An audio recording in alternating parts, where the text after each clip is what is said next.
You're listening to the John Kitchens podcast experience. This is your host, John Kitchens. Get ready to gain clarity, build confidence, and uncover the framework to become the CEO of your real estate business. Your journey to seven-figure success starts now.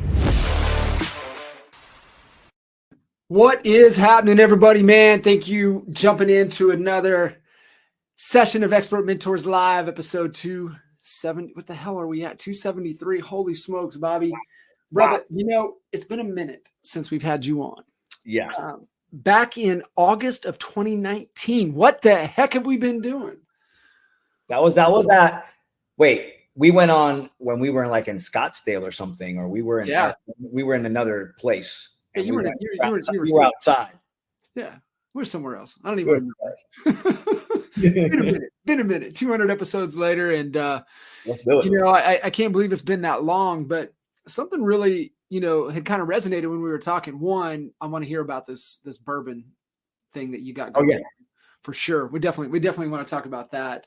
But something really kind of resonated, and I know the bourbon thing is also an investment thing, opportunities that come. And I think I was sharing with you, we had the build events earlier this year, and Kurt Shewell held Build Detroit. And so was able to get up there for Kurt, and just being able to stay there for day one. And I think the best, obviously, he had Chris Voss, never split the difference. So he had Chris Voss, the bourbon deal, kind of what you're doing. And it was great hearing Chris speak. But Mark Z went right before Chris did, and I think Mark had one of the most important presentations, one of the most important conversations that real estate agents must hear. And I'm of this strong belief of how real estate teams and companies need to be thought about moving into the future. And we've sold a brokerage. You would laugh if I told you what we sold it for. Number one in the world for Caldwell Banker. You would laugh if I told you what we sold it for. And you see that all along, right? Unless you're going to build an Ebby Holiday, or you're going to build, to get consumed, to get acquired, to get gobbled up. But that takes years and years to be able to go down that path.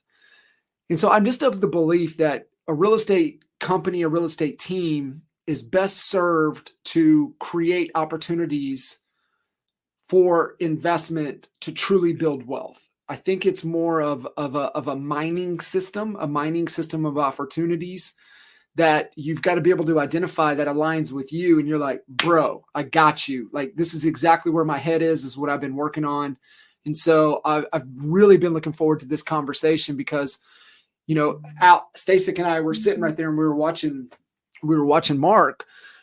And I'm like, I just leaned over to him and I said, this is my belief. This is just where I believe that if you're not thinking about this, if you're building a team, if you're not thinking about this, if this is not part of your vision, you're not thinking about it the right way. And so, man, really looking forward to unpacking everything. It's to be on, man. I mean, it's my favorite thing to talk about. I feel like people in this journey that I've gone in the investment space, and I'm going to talk to the guys today about an ebook that I just finished. So you guys will be the first one who can download it for free. You'll get that today. But it's just, it's a way of life. And so you got to understand that investor doesn't mean that you own something that makes you money. It's a way of thought, right? Because are you the type of person that thinks about ROI? Do you understand what a cost and what an investment is? Do you understand the difference between those things? And being a part of EXP, I realized that it's the investor agents that win, right? It's the ones that are naturally have a path for growth. You have to have massive faith to be an investor. You have to have a certain amount of discipline to be an investor. Like, this is a way of life. It's not just like, do you own some property? Do you own some stock? Do you want to? And I was like, oh, wow, there's a bigger subject here, right? This is actually who I am versus just like a thing we do. And that's kind of what I go into in the book. And, I'm not necessarily giving investment advice in the book, but I am giving thought process. It's a mindset playbook, right? Because when you start realizing, oh, this is how we win, right? So if you were thinking more multiples, if you were thinking like, hey, if I'm going to spend this much years building this brokerage just to get what we sold it for, right? You would have been, wait a minute, if I understood it, listen, the most valuable asset that we all own already is time. So if you knew that with that amount of investment in time and effort, you were going to get X, you would have probably done something different, Yeah. Right? Or you would have spent it somewhere else. So that's the whole point of the whole thing, man. Yeah. And you look at, buy back your time. Dan Martell's book is one of my like, the one that I've been pushing the most lately to a lot of people. And if you understand the who, not how concept, then I think Martell's, buy back your time is the actionable playbook to really, unpack that concept all the way. And he talks about it in there, right? We trade, time for money, then we trade money for time. But that third step is money for money. And you mentioned, stocks, and you mentioned, other real estate. But the one that I also think is a huge opportunity to be thinking about is other businesses. And so, kind of, talk about the passion project. I mean, I'd be so interested to hear about this bourbon opportunity that you and Voss and our very dear friend, Mr. Nick Nanton. I know Kurt Shewell is a part of it, of what you guys are doing with the bourbon, man. That's like, I can get behind that. It's the funnest. It's probably going to be the funnest one that I've got. But funny enough, I'll take you back. So about 3 years ago, you were probably there. I don't know if you remember when we had one of the conferences that Flick, Rob Flick in Puerto Vallarta. So Rob Flick's friend, a guy named Dave Steck, stood on stage and he spoke, and I approached him after and said, "Hey man, I really love what you're talking about, like his philosophy about investing in life and all these different things." Long story short, he ended up starting a mastermind group called Access. I became a part of that. Rob Flick's part of it. And they introduced me to investing in early stage companies. So like that was an investment that I really didn't have access to, right? It wasn't, I didn't have Silicon Valley connections and things like that. So that's where kind of I started to think, oh man, I really love this because I'm investing in people, like we're meeting the founders. These are past founders that have had massive success. I'm listening to their story. I'm seeing how smart they are. Now they're starting a new venture and we get a chance to get in early. The other thing that excited me about it is just the multiples, right? Like, of course it's more risky, but you got the right technology company and, your 50 grand, 100 grand, whatever it is, can turn into something really special. You have to be disciplined and patient, but it does. So leading forward, like right now, I only own this condo that you see, like real estate wise, like me and Gil sold a commercial property last year, which was incredible, by the way. Like I think commercial is a big investment opportunity coming.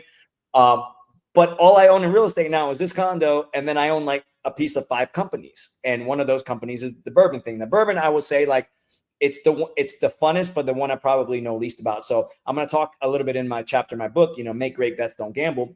I would lean towards this being slightly more of a gamble, but I'm betting on Nick Nanton, right? So at the end of the day, like you and I both know Nick, and Nick is just a master marketer. And obviously having Chris Voss involved in it is incredible. So basically Nick came to me and said, "Hey, listen, a couple of years ago, I was talking to Chris Voss and I said to him, listen, you love bourbon. I love bourbon. Why don't we start a bourbon company?" And, Nick's like, we should call it The Difference. And the tagline is going to be never split, always share. I love it. And I was like, and so like Voss is like, dude, I love it. Let's do it. Right. But Nick's like, okay, well, hold on. Cause I don't actually know how to do bourbon. So like, let's get the right players in here. So it took him about 2 years. But we partnered up with a guy named Roy, who actually makes the bourbon. We're going to Kentucky actually mid-October to go do a barrel picking and all that stuff. And Nick's like, listen, I want 25 guys involved. Here's the investment. And honestly, it's like, we want people we'd like to drink bourbon with, and that it can almost be a mastermind in itself. And it's funny because I told Nick, I'm like, you're onto something here, right? Because we can take a riskier investment like this and make it more of a mastermind. For instance, I pay the same a year as I'm paying to be a part of this investment, to be a part of a mastermind, and I don't get an investment with it.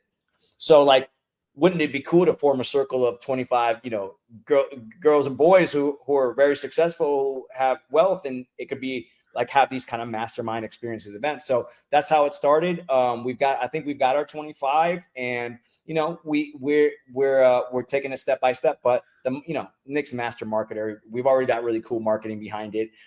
It's being made by like same distillery. I think the make like one called Whedon's or whatever. We tried it when we were up in Beverly Hills, but like we're going to taste it for the first time in a couple months. So I'm just super excited about that. And I've never had a product like this is an easy, like I've never had a product to be like, oh, I'm part of that product. Like you should try this product. Like, and I'm proud of this product. So I'm very, very excited about that. And we'll see. So, it's an investment in my portfolio, but honestly, it's early stages. And when stuff like that, you're looking at, 3 to 7 years to see something special happen. Right. So you have to understand that when you're going into it, that, to build something with a high multiple, you're going to be in it for a little bit, unless you get lucky on some crypto or something, Right. Yeah, no, to that point, most people, it's bet on the jockey. And, we've seen it in the real estate space, right? So like with Howard, right? With Howard Taker. So you remember, he had Tiger Leads and, he was the first one that I ever heard, right? He was kind of the early pioneer of, the internet, home search internet platforms. He was kind of the pioneer of that. And the way he did it smart. He built it up. He got all the influencers in the real estate game. And he made an exit. Good for him. Well, he was on a non-compete. And then obviously comes, Dwayne Legate, right? Dwayne has, all of his, motivated seller stuff. And then he starts this shitty platform called Commissions Inc. And he did just the incredible, he listened and he executed better than anybody I've ever seen. And then of course he was able to exit for, 250 plus million. And what I've always understood by seeing Howard and then Howard comes back with YLOPO and people are asking, hey, should we take a look at YLOPO? I said, is Howard Taker's involved? Yes, you go look at it. Right. If Dwayne Legate ever gets back in the game, then you go look at whatever Dwayne's doing. You bet on, you bet on, you bet on the jockey. And Nick is a jockey that I would bet on 10 times out of 10. Right. Exactly right. And I talk about that in the book, about, fewer better deals with fewer better people and how you analyze these investments. And honestly, if the first thing you analyze is who's running this thing, right? And if that does not check, you can walk away from that immediately. You don't have to do the other betting, right? Because if you don't get that feel, right? If I'm not like, Kitchenson's a guy, he's done it before. He's got a guy with integrity. He's a guy I like, then if those boxes aren't checked, then you have to start saying, hey, look, it's too risky, right. Unless, there's some other mitigating factors, but I think the team is the most important for sure. 100%. It's the who factor first, right? Jim Collins talks about it all the time. Who, then you can go to everything else. And we understand, even like with theory of constraints, you got the what, the how, the who is always the biggest constraint. And so it's really, leaning in there, man. Hey, I'm excited. Let's dive in, man. Let's jump in. I'm going to go ahead and share this. I'm going to tweak this up so we got a little bit better view. All right. And then I'm going to let you take us through it. And man, whatever questions we got, I'll good stuff. I'm curious here. So we're going so first and foremost, like investor season was, just to give you a little background, investor season was initially a presentation that I was starting to about 2 years ago. I started doing a presentation to agents called Investor Season, and it was called like Learn the Investor, Be the Investor. Why? Because as part of these mastermind groups, as we're watching data, cycles are cycles and they have certain data, right? You could start to feel that things were shifting economically, that things were shifting. I was letting people know, like, it's about to be investor season, guys. Like something's going to happen. Like I'm not telling you it's going to look like 07, but something's happening, right? And so little by little, I started to kind of preach this thing. But then what happened is, as I was starting to do this and thinking about agent attraction, I started thinking about some of the people that, are crushing in our office. You guys recognize some of these guys, obviously Collier's, in there, but all these guys are in our office in Orlando. And when I look around at these guys, I started thinking to myself, like, because, anybody who's been in agent attraction has been like frustrated with like, trying to do all this recruiting, and you get these people that just don't have the fire, or they like, you do all this work, they sign on and they're gone a month later. And it's like, and I just got to this point where I was like, who's my avatar? Like who's winning in my office? And then I just need to replicate that. And I realized that all these people that you see came either from an investment background or came in with the intention of investing in real estate. And I was like, oh my gosh, my avatar is the investor agent. It's an agent that understands the principles of ROI, that has a passion for growth, that not only wants things for themselves, but wants to invest it forward, right? And these are these guys. Like if you guys have met some of these guys in EXP, I mean, obviously you guys know Collier and things like that. But when you meet Deontay, when we meet these guys, like they are invested forward type of folks and forward looking. So hey, Bobby, real quick. So I want to interject a point what you just said right there, because not a lot of people pick up on this. So, business is about getting people results. And so you're in the business of people, and there's typically two types of people. And then there's an A and B of the second type. The first person is what you're talking about, the ROI person. Okay. Not everybody is an ROI person. And I think that people need to understand that, because like if I click ROI and I'm talking to you and I'm like, well, why don't you get it? That's just not your person. They don't understand ROI. Right. The other is pain and pleasure. And so you can help people move, closer to their pleasures, or you can help them move away from their pain. I always say, if you're playing the pain pleasure game, right, it's be a vitamin or be a painkiller. Vitamins are great, but when you ain't got no money, you ain't paying for no vitamins. Right. But if you ain't got no money, it means you got a pain, and you will run through this brick wall to remove that pain. So you're either, in my mind, you go after the ROI, people that get ROI, or you go after, people that are trying to move away from pain. I want to make that distinction for a lot of people, because they don't pick up on it, because they'll listen to this and be like, oh, I got it. And then they go to try to talk to somebody about ROI, and it's like deer in the headlights. And it's like, oh, you're a pain pleasure person. You're not an ROI person. Right. And I'm always like, everything you do is preparing you for the next level. I've always been that type of person that I understand that there's value to things that you can't put a monetary value on, right? Like experience, or, investing in somebody else, investing in relationships, right? Relationships have a huge ROI. I can't tell you exactly what it's going to be, but if you're an ROI investor agent type of person, you understand that relationships do have an ROI, right? Mm-hmm. And I don't have to convince you of that, like my boy Mike Reese says, I'm not in the belief business, right? Like we don't have to be in the belief business. They're either that kind of an investor agent that thinks this way or not. And so I broke it down, the investor life, and I realized that it's kind of three parts, right? There's a mindset. We talked a little bit about how an investor agent or investor thinks. There's actually a strategy. So we're going to talk about strategy in the book, because you got to have a thought framework for how you look at things, or, you could get burnt in this game, right? And there's always risk, right? And then there's a spiritual aspect, which is a part that a lot of people don't talk about. Like, I go in the last chapter, I say, God wants you to invest. And it's a biblical principle if you actually read it again and realize that investing is part of our story, right? So the book is called Get Your Head in the Game, a mindset playbook for the investor life. And I love starting it with this. I don't know if you're a fan of the movie Rounders like I am, but have you've seen it? I'm sure, Kitchens. Oh yeah. Okay. So one of the lines that Matt Damon says in the movie says, "You can't lose what you don't put in the middle, but you can't win much either." And what he was talking about was there was another poker player that was a grinder, right? He was like, "Hey, listen, I just grind it out, man, and just." I'm just trying to feed my family, whatever. But, there's a time in your life where you're going to have to realize that if you want the things you want in life, you're going to have to put some chips in the middle, because, you can grind it out if you want to, but that ain't much of a life. Right.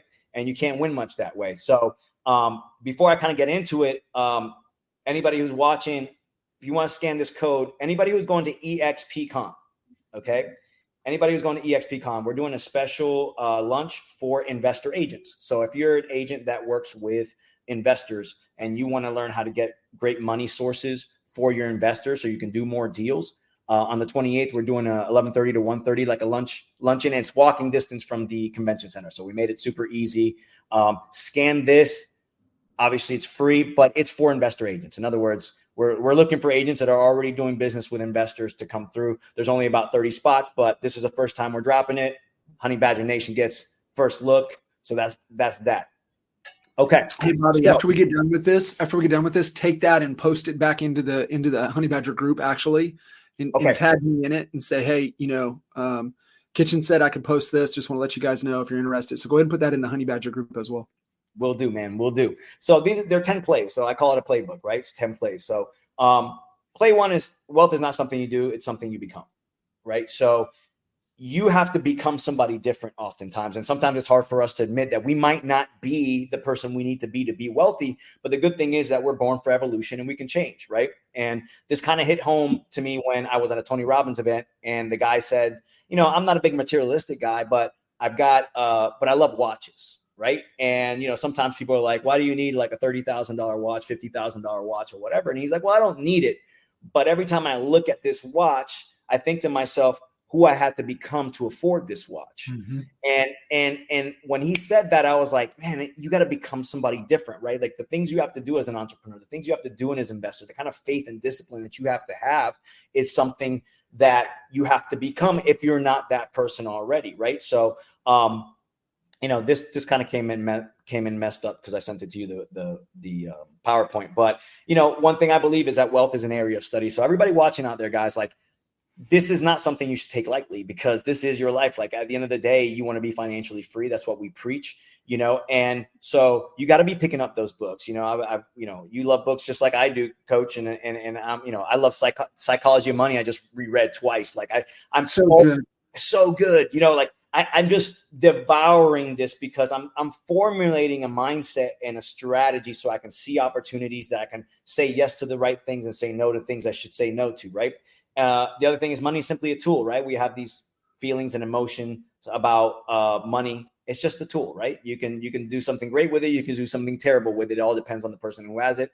And money doesn't always equal wealth, right? So realize that there's many people that have a lot of money, but aren't actually spiritually happy. They're not happy in their lives. So you got to understand that there's value to other things. And one great example is this another movie. I don't know if you ever seen Bronx. Yeah, so good, dude. Leanne was telling me about this. I never watched it, and she's like, "Bro, you got to watch the movie, bro." And it's funny because people used to tell me I look like this guy.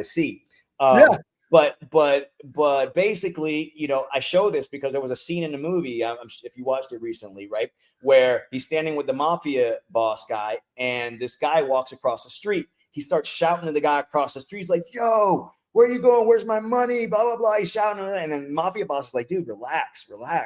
And he's like, "What do you mean relax?" He goes, "The guy owes me $20. He goes, bro, you paid $20 to get rid of that guy. And so you have to understand that other things have value, right? Like I was literally with a client yesterday helping him and she's going through a divorce. She's going through these things. And like, you have to put value on things like peace, right? That has a value. I'll pay for peace, right? I'll pay to not chase a guy for $20. Like I'll chase to not have a guy who takes $20 from me and doesn't pay me back as a friend. I just paid some money to learn that lesson. I got something for my money that had an ROI for me, but you have to have a mindset to see that. So I'll leave it there in case you have some questions about that. Yeah. So I just texted you. I don't know if you saw this. It was on Bet David. I shared it with you. Watch it later if you haven't seen it. I just texted to you, Bobby. So Bet David kind of had a aha moment last weekend with his kids.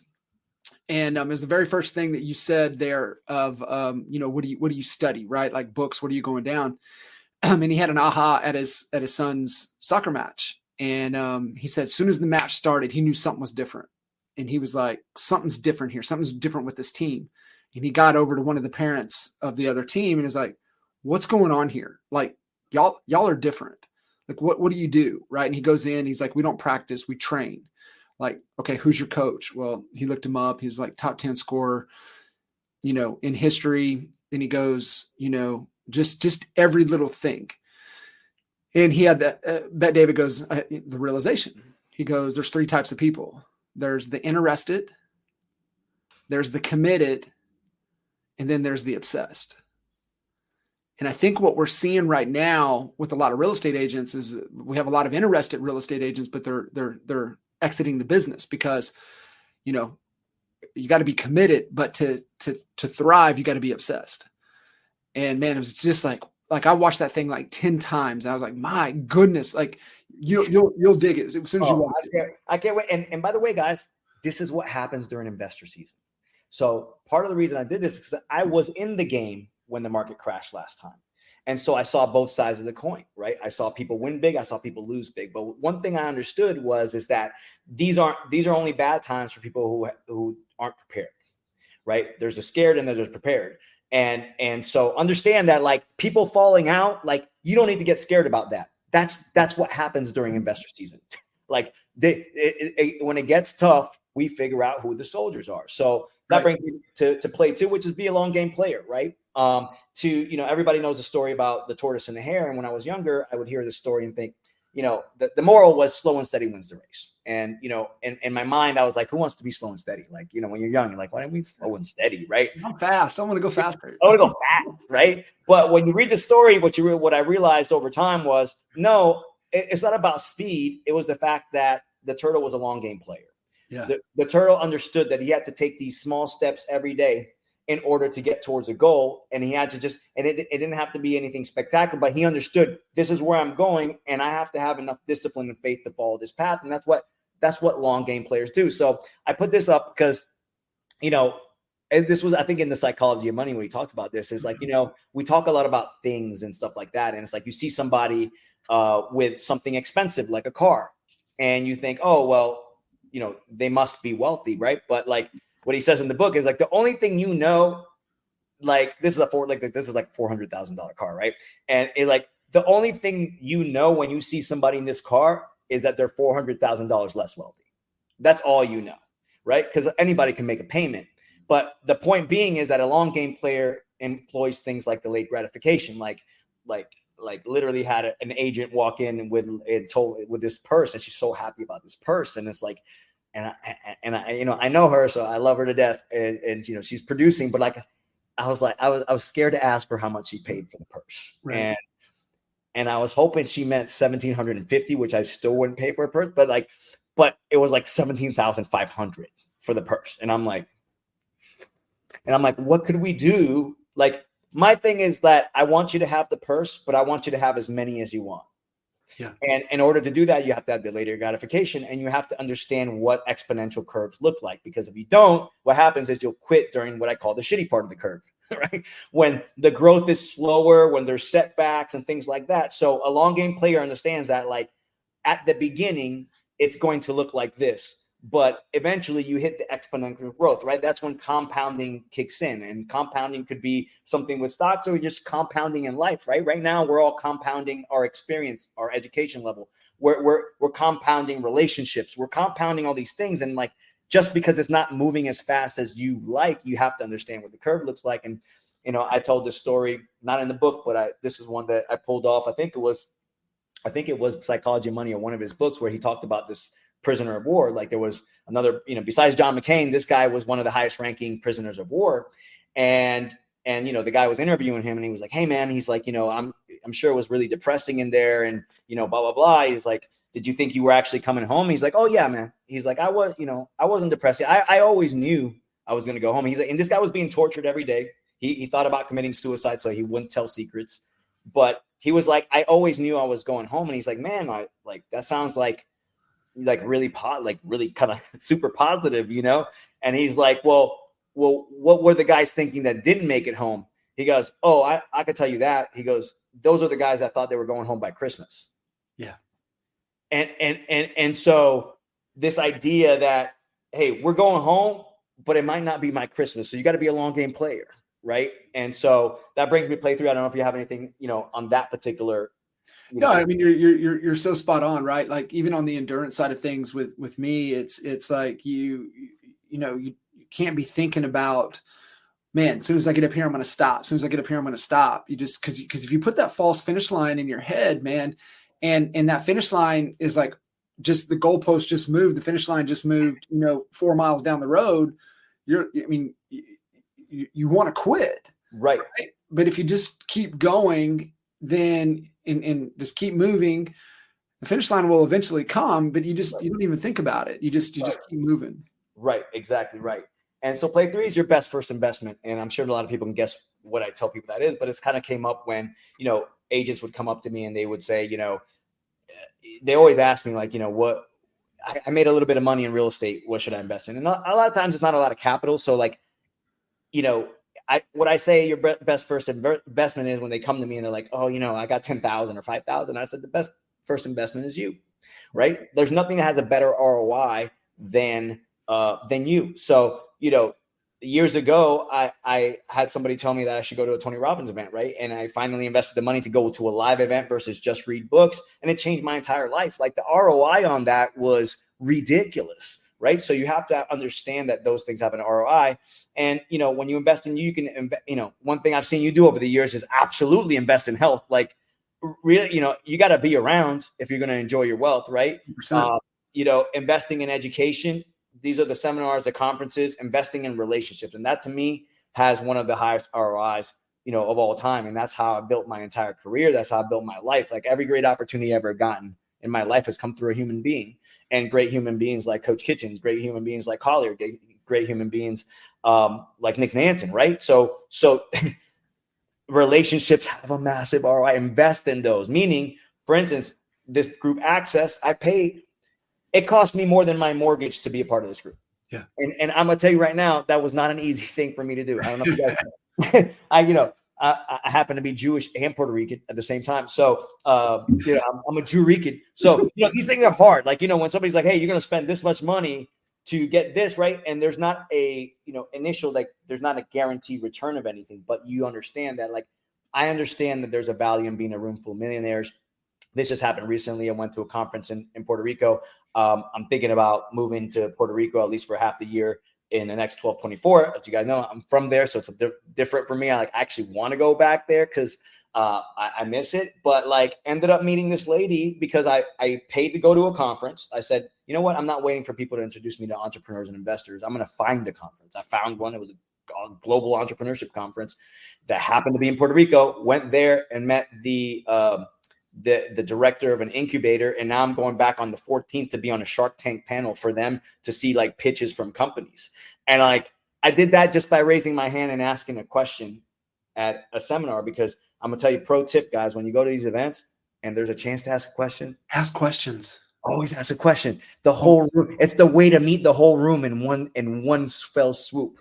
Yeah. They will all know somebody's gonna approach you in the lobby. Right? Mm-hmm. Like if you ask a great question, you'll do that. So that's pro tip. And guess what, guys? You got a great investment coming up. If you guys haven't bought your tickets to EXPCon, you should do it. So I don't know if you have anything on that in particular. You're spot on. Yeah. Okay. Play 4. Make great bets, don't gamble. So we started talking about the bourbon. Like I said, when I said make great bets, don't gamble, you know, I consider, because I'm not an expert in the bourbon game, I consider this more of a gamble, because I know, I try to know as much as I can about what I'm doing. And I use a story of when, you know, I was in a situation, you know, in the late 2000s, you know, when the market was crashing, where I literally lost my house, lost my car, you know, and filed bankruptcy. But before I filed bankruptcy, like I was looking for this last ditch effort to try to save myself from this, you know, trap that I was in. Right. So I meet this guy, and this guy comes and tells me he's got some kind of like clothing investment. Like, he's like, oh man, he's like, I got this great clothing investment, blah, blah, blah. He's like, I take clothes from South America, and because our seasons are different, I buy it cheap there, I sell it here, blah, blah. It sounded all great. But the reality is, I don't even remember how I met this guy. All I knew is I was desperate to get out. So yeah. I decided to max out my last credit card and give this guy $35,000. Right. Well, I'll give you three guesses, but you're only going to need one as to what happened next. So you never saw him again. You know, at first I did, right? He was on the phone, was telling me he was going to work out, blah, blah, blah. But, you know, and so that's a pure gamble, guys. So what's important about that is you have to have a framework for how you vet investments, right? And so, and we talked a little bit about it, like the team, you know, you have to know who's running the team. You got to ask great questions. Have you done this before? Who else has invested? Right? Can I talk to them? Can, you know, like, show me the operation. like you've got to do that research and data. And I find so many times I did it. I've done it. I just did it in that example, but I've done it myself where I just don't get it, you know, and then I go in. So now, as a more seasoned investor, as somebody who's lost enough, I can now tell you that you got to come up with a framework. Right? Where these are my investment principles, and it's okay to walk away, right? There's always going to be more investments, but don't get wiped out because you purely gambled, right? Right. There's always going to be risk, coach. You know, there's always going to be risk. Always. But you do your best to de-risk, and then you make a great bet if it's a good investment. But gambling is kind of like, oh, sounds good. You know, I don't understand crypto, but here it is. I'm putting it all in there, you know, and I see what happens. Right. So I don't know if you had some experience like that. Always. I mean, I think we all have, right? We get duped. We get, you know, we really like the person, right? They connect with us. They make us feel special. They make us feel a certain way. And, you know, they sell us. And, you know, I think it's the lack of discipline of going back to that process or not having a process. And I think, you know, where I've myself had been taken advantage of was not having a process, or then having the process but not following it. Right.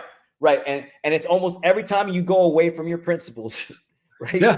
You end up losing. Right. So, you know, and this brings me to the next thing, which is timing. Right. So, you know, investing is hard, not only because you have to be great at vetting things, but you have to know whether, you know, it could be a good investment at the wrong time. Right. Yeah. So, I'll take you back to 2002 when I started my real estate career, right? In 2002, guess what was happening? Very similar to a couple of years ago, right? Rates are historical lows. There was cheap money out there.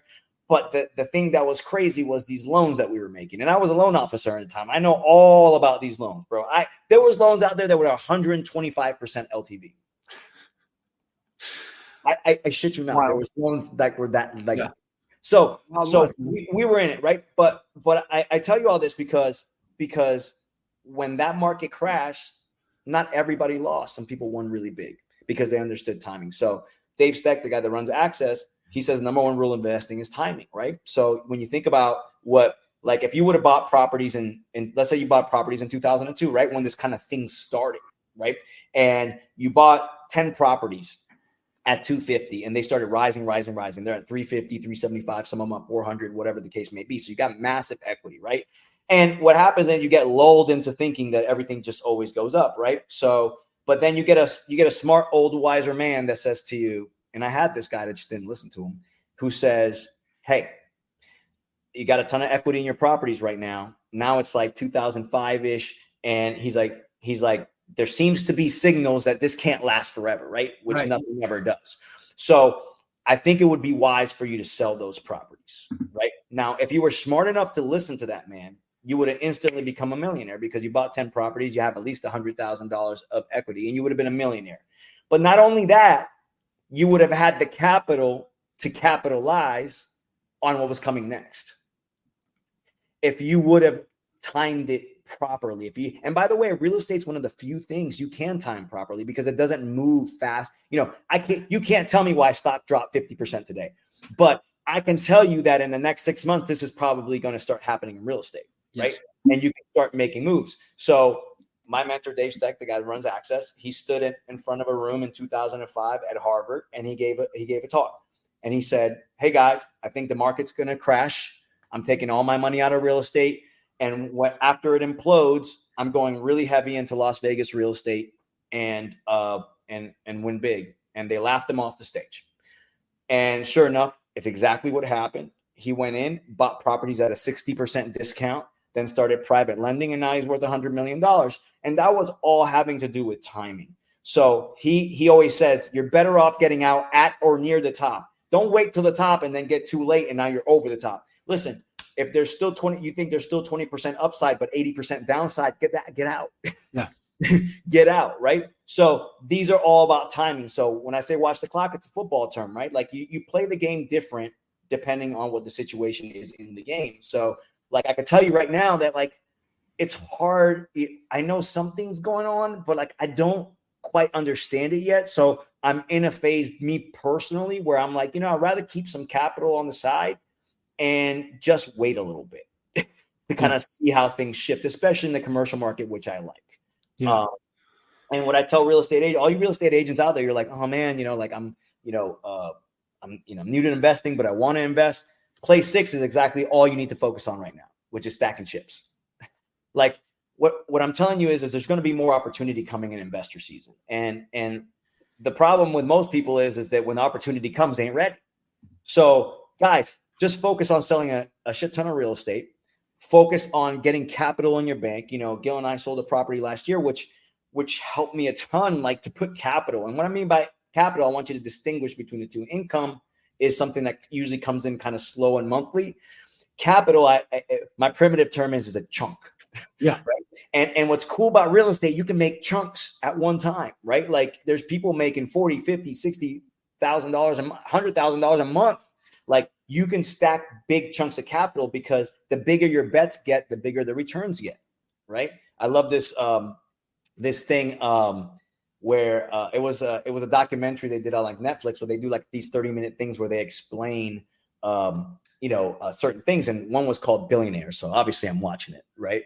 And so and the guy says, turning $10, turning $100 into $110 is hard work, right? First of all, you probably won't even invest that because you probably need the $100, right? Yeah. So it's really hard to turn $100 into $110. But turning 100 million into 110 million is inevitable. Because with that kind of capital momentum, a 10% return gets you to that. You can do that while you sleep. There's safe investments that'll get you 10%, 7 to 10%, right? So that's really important. The next one is play 7, which I call JOMO. And this, I love this term. I think you guys are going to love it. I start the chapter in the book talking about like, pretend like you're like walking out of a supermarket and you recognize somebody and it's like, oh my God, that's somebody I dated like 20 years ago. Right. And you're like, you kind of barely recognize them. Right. And, and then they see you and you start talking and, you're doing you think you're going to do the whole hi bye. Like, hey, how you doing? Good to see you. And they're like, but you say, how you doing? And you get more than you bargained for. Right. Yeah. You've all been there. Yeah. They're on their second divorce. They're, the kids from the first marriage, they don't get along. Then you try to switch the subject at, hey, what about your job? What are you doing for work? And, like, oh, I hate my job, and 5 minutes into this thing, you're trying to make your way out. Right. And you finally get away from them and you get in your car and you sit down and, you haven't turned the car on and you just kind of take that deep breath. And what you're feeling at that moment is JOMO, which is the joy of missing out. Yeah. And in investing, this term was also taught to me by Dave Steck, which I love, is joy of missing out, because a lot of times we talk about FOMO and this is how you make bad decisions. Yeah. Right? Is your fear of missing out. You want to put your money in there. Hey, everybody's doing it. Everybody's doing this thing. And you know what? If it doesn't make sense, walk away. Right. And feel the joy. Hey, you know what? You might miss out on something, but trust and believe there'll be more things, right? But this guy right here, this guy helped us buy our first industrial property, which you see on the right-hand side. Me and Gil bought this with this guy. We were minor partners. This guy's wealthy, worth like 60 million. And I remember him when COVID hit, he taught me a lesson. He wasn't even trying to teach me. He's like, you know what, man? This was probably, I was talking to him maybe 2021. And he was like, you know what, man? I was private lending. I just took all my money out of the real estate. I just didn't know what was happening. And so I just wanted to keep my money safe. And somebody in his position, once you get a lot of capital, you're thinking about protection, right? Like, if you're younger and you're building up your stack, you're thinking more like growth. But these guys are like, I'm not going to lose my ass because there was a worldwide pandemic, right? And of course, some people would say he made the wrong bet there because actually real estate took off. Like we didn't know it was going to do that, but it took off. And some people might think he made a mistake, but I don't think he made a mistake. I think he went by his principles and he decided that it's too risky. I don't understand it. I'm taking my money out. But if he starts to feel in his heart that, oh man, I really missed out on that big real estate thing, guess what's going to happen next time? The next time that situation comes up again, he's going to go outside of his principles. He's going to bet the farm and then he's going to lose his ass. So this is the joy of missing out. You got to be okay with walking away, and it's okay. So that's the JOMO. Have you ever had something like that where you're like, oh, either I'm glad I walked away or I should have walked away? Yeah, I think it's the as I was thinking as you were kind of talking about that and explaining it, to where I think we can all relate, to where the pain side of things, right? So it's like, damn, it was FOMO that got me in that situation, and and it's like, yeah, I did go against principles. I did go against my values. And so I think it's just a great reminder of a slight distinction, right? Distinctions are one of the most powerful things for us humans to be able to understand and have, right? Just how you frame that, instead of the fear of missing out, it's the joy of missing out. And so it's always just a good reminder. It goes back to what you said earlier in the earlier plays. You've got to make sure that you're centered to your values, and you have a set of principles that it's probably the probability, of getting you into more trouble violating those principles than, the return of being able to have it. So no, that's so good, so powerful. And don't get me wrong. If you guys want to have, there's times where you can go gamble, right? Like, but you do it with a minimum part. Like if you have a big stack, right? Like if you're wealthy, let's say I'm that guy, right? I have $60 million. Right. Me personally, I would gamble with $1 million of it. Like when I say gamble, I'd say, hey, you know what? I trust this friend. He's talking to me about this crypto play. I don't really understand it, but I'm willing to put some cash on it in case that hits. But I don't care about that 50 grand. Like if that goes away, I still have my lifestyle. I still have my stuff and safe stuff. Like I'm good. So I don't want you to think that you can never play that game, because I've done that. Actually, exactly what happened to me, but with a way smaller amount of money on crypto. Because I was like, you know what? I don't have any money. Let me just try that. But you know what ended up happening, bro? I was literally at a conference, and I found out from the guy on stage that it wasn't the coin, it was the exchange that went out of business. Like it's like saying the NASDAQ went under. Right. They're like, yeah, FTX is gone. And I'm like, wait, don't I have my coin in FTX? Gone. And that was a pure gamble, but I can live with that. I lost that money. That's gone, right? Yeah. Fewer better deals, fewer better people. We talked about this a little bit before. And so you got to know what to ask these folks when you're talking to them. So when you're investing or even recruiting agents, like, dude, like it's just about, I want to be around, if time is my most valuable asset, I want to be around great people. And if I want to elevate, I got to be around higher level people, right?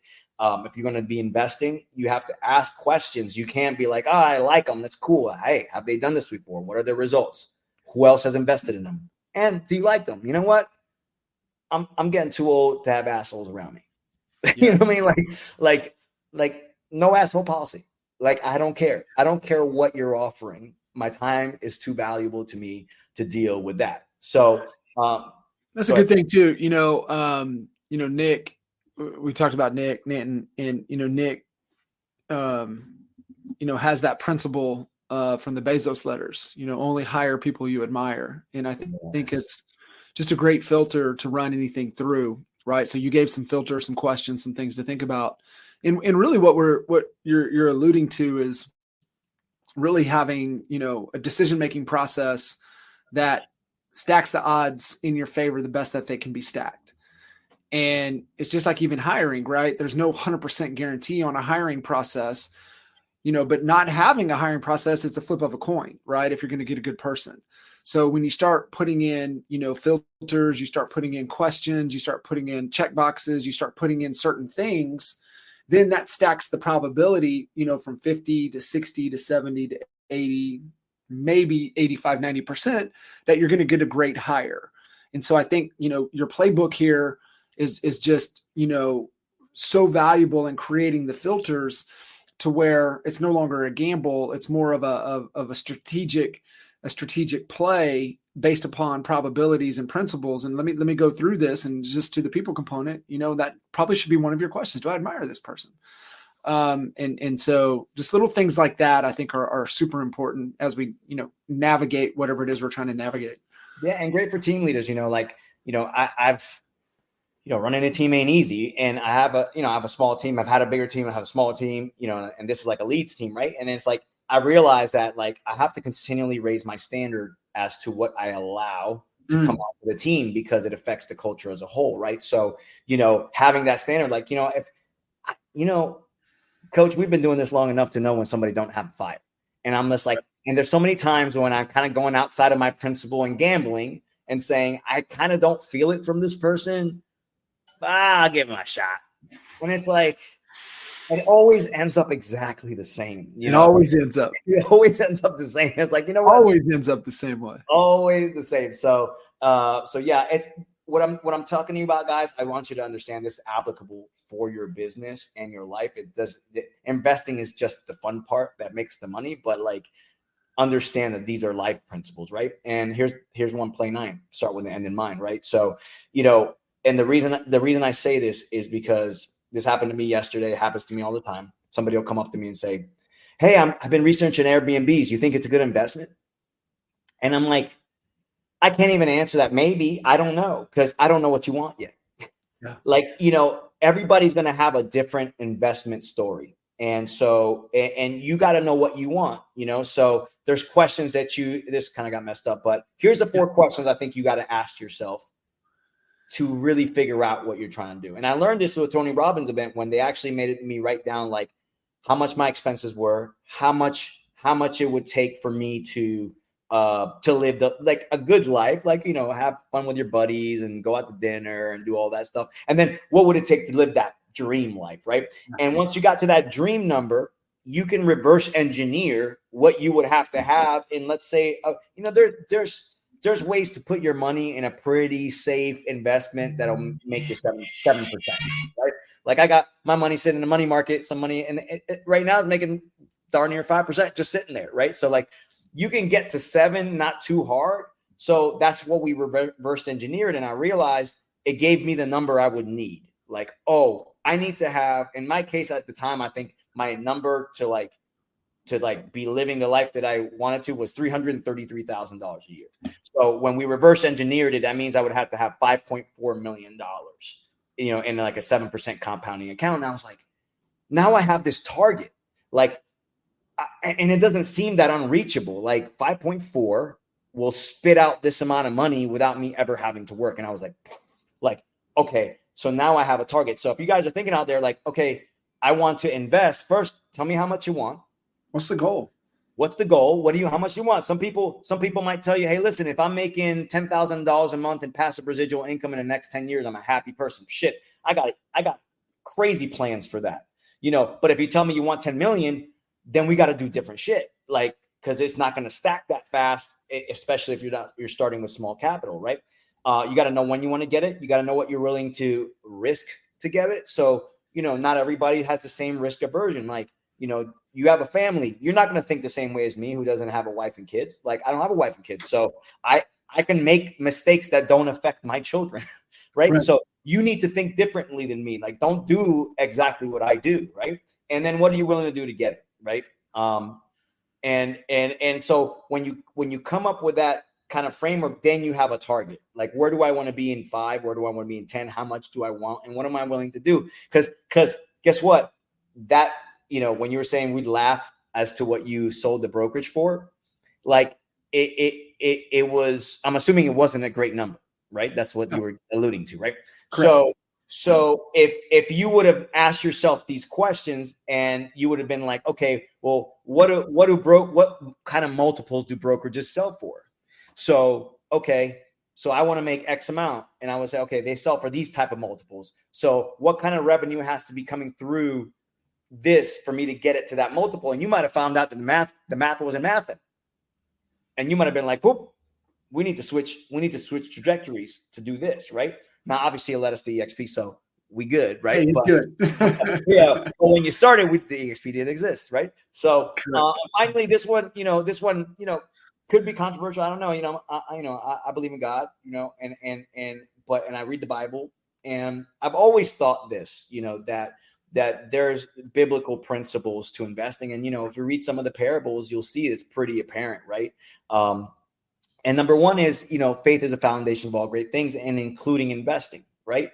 You have to do things today that will pay off tomorrow. You're not going to see the result today. You have to have faith that if you do the right things, if you're that tortoise in that race, that you're going to put, if you just continue to do the right things and stack, that you're going to get that result that you want. But you have to do things today that are going to pay off down the road. That takes a massive amount of faith.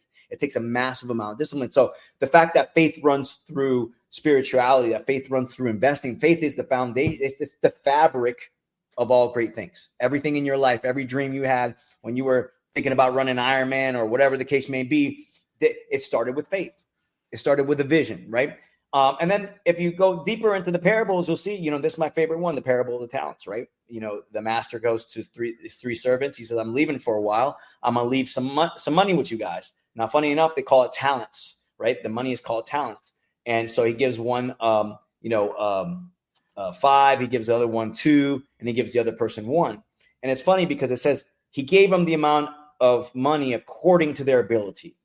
And to me, that means that, you're not going to get what you're not prepared for, right? So when I say that wealth is an area of study, like you should really dive in so that you can be prepared to handle the amount of wealth that you want to have, right? So he goes away for a while, the master, he comes back to his servants, and the one with 5 flipped his to 10, and the one with 2 flipped his to 4. So 100% return on both of those, right? They bought some stuff, they flipped it, right? The other one was scared.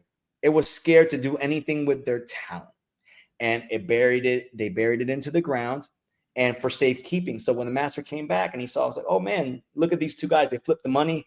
He praised them. He rewarded them. But when he saw the guy that was too scared to do anything with his talent, to do anything with his money, he not only chastised him, but he says, I'm throwing you out where there's weeping and gnashing of teeth. It was like a really harsh punishment. And to me, that said,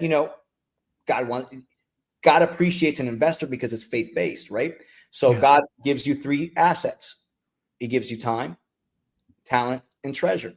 And so my belief is that God himself is an investor, and his return is the impact we make on others, right? So he's given us these things to invest. Our job is to invest it forward and have an impact and have an ROI. And I kind of just end the book by saying, invest wisely. So, so here it is, by the way, guys. I'll put this also in the Honey Badger name, but I literally put this up today. Like I was in a leadership meeting trying to get it onto the website so you guys could download it. Nobody has this yet. I worked on it for a while, but I was just putting some more pictures and stuff in it. But download the free book. I go into these principles more deeply, but yeah. And then, this is all in the same brand that I'm building called Investor Season LLC. So my new brand is essentially an investment brand. I'm focusing on investment sales and investment lending, including commercial lending. So right now I'm getting back into where I started in real estate, which I actually started with the money. Like I started as a lender. And I just feel like there's such a big opportunity. There's not a lot of people that do commercial lending and do it well, or that have access to, now I have access to a platform where I can actually, send things out to like 700 lenders at one time digitally, which if you ever done anything in the commercial space, they are antiquated, but now I'm not. So that's the play. And that's part of that event that we're doing at EXPCon is going to be more focusing on hard money. But yeah, that's the play, man. Dude, that's so good. That's what I got. Dude, amazing, man. And, it's right in alignment with where everybody's head must be. I really think, moving into the future and how you utilize your real estate business to truly build wealth. Right. And, I'm at 20 years, this month, been associated with Kinder. And so just kind of reflective as a coach, if I was to go back and coach us knuckleheads 20 years ago, to 26, 27-year-old kids, I would have pressed hard on the vision, and I would have pressed hard on what it is that we were wanting to accomplish. And so at the time, and I think it's just an age and ego thing, being competitive, we wanted to be number one. Right. And when you chase the wrong goal, it takes you down a path that sometimes is really, really hard to unravel. And sometimes you can't just jump the lane. Sometimes you got to turn around and come all the way back to get on the right path. And, we chased status for so long that it eluded us to moving to freedom. And, to me, it's J. Cole, says it right. Like, what's it worth, sitting in first class if you can't take everybody with you. And so when you chase status for so long, you can't take everybody with you because you make sacrifices, you make dumb decisions.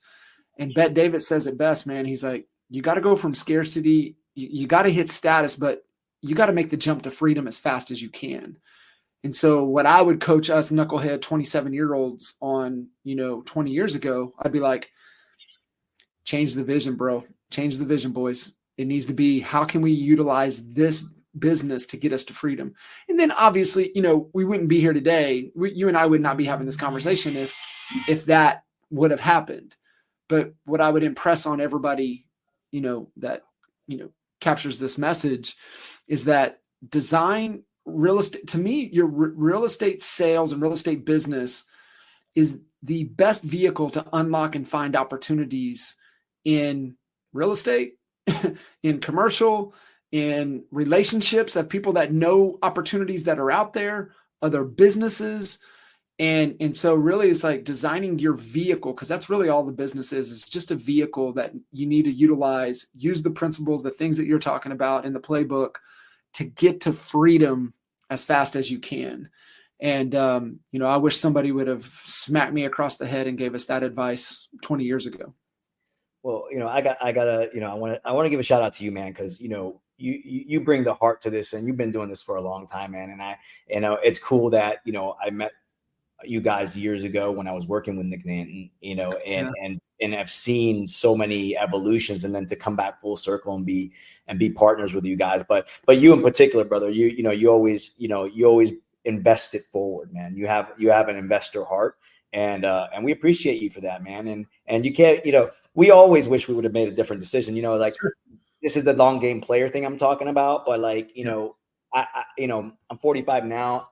A lot of young guys and girls in the office, and I try to impart that in them and say, guys, think in 10-year terms versus thinking in 2-year terms. Cause that's where I made the mistakes when I was in my 20s, because I was just trying to get there fast. Right. And that's when you gamble, instead of building it brick by brick. But it's tough to understand what's truly important. And the older you get, you start realizing that there's value to other things, right? You start realizing that time is actually your most valuable asset. You start realizing that you want that peace. You start realizing who you want to be around, right? And what you want to be doing every day. Hey, listen, one of my other concepts with, investor season is for the fourth quarter is now, right? And what that means is we don't know when the clock is going to be up for us. So we got to assume every day we wake up in the fourth quarter, right? Like you play different in the fourth quarter, right? So if you're young out there, it doesn't mean you got time,